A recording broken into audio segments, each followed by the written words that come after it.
Cảm tạ ơn Chúa đã gìn giữ quý hội thánh được mọi sự bình an. Giờ đây đến giờ thờ phượng Chúa, kính mời quý hội thánh chúng ta đồng đứng lên.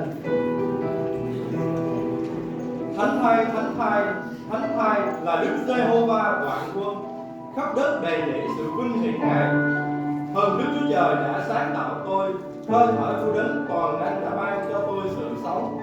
Ấy là trong đấng Christ chúng ta được cứu chuộc bởi huyết Ngài, được tha tội theo sự dư dật của ân điển Ngài.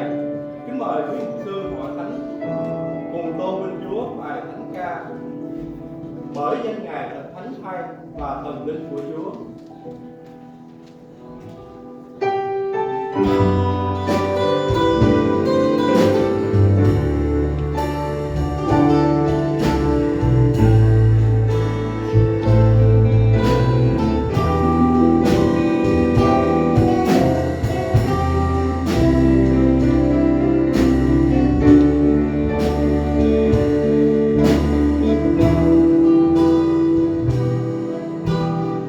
Hãy subscribe cho kênh Ghiền Mì Gõ để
không bỏ